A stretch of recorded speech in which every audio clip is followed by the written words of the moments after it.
Well, hello, tubers. I think it's time we had some sober thoughts on Patreon. And, hey, let's get to it. Cue the damn music. Watch us don't do, and doers don't watch. So let's get to it. Let's get it done. Now, it looks like a lot of nomads are using Patreon to fund their travels. Now, call me a purist, but Patreon is for artists. I don't think just traveling around is something that constitutes art.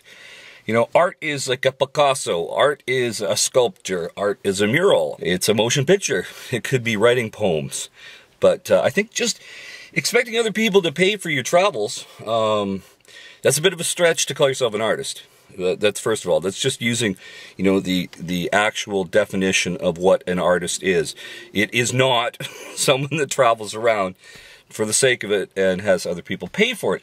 So that's kind of my first thought that comes to mind about Patreon. The second thing that comes to mind, if you're actually just doing this just to put up videos, people are just gonna sponsor you for $2-3 a month and then steal your videos and then just place them for free, because that's constantly happening. And far be it for me to bother to even go on Patreon and start chasing everybody to take my videos down, because I can't be bothered. So this is another sobering reason that I think Patreon is somewhat stupid. And another thing is, when you look at a lot of these videos that you could see if you're a patron, a lot of them just suck.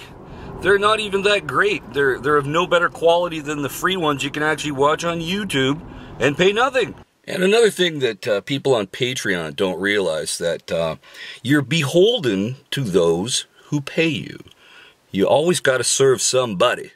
And I'll give you a great example. I could do a social experiment if I wanted to waste a few $1,000s, but I guarantee you could get people jumping like monkeys on Patreon.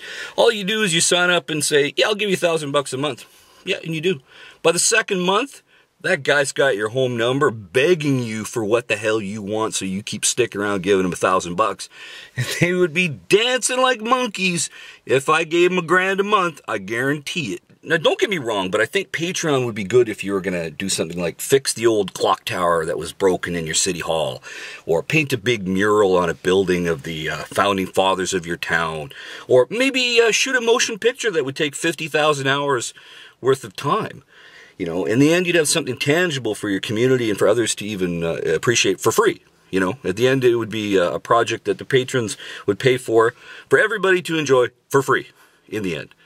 But if you're just going to use it to subsidize your travel expenses and in the end crank out goose egg in terms of art, Patreon is for artists. And I got nothing against traveling around, do a lot of it myself, but I actually pay for it myself. And I got nothing against making money for nothing, because I make money for nothing because I got a pension, which I earned that. Kind of a difference there. But I do like the idea of supporting artists, and I actually do sponsor people on various crowdsource funding sites that actually create art. And I actually like doing this. So don't think of this as a complete negative video. It's just kind of a sobering few moments to talk about Patreon, and especially the nomad community that tends to lean on it a bit more. And in the end, I think the true cost of Patreon is the selling of your own self-respect. So that's it, folks. Keep your wheels in the ground.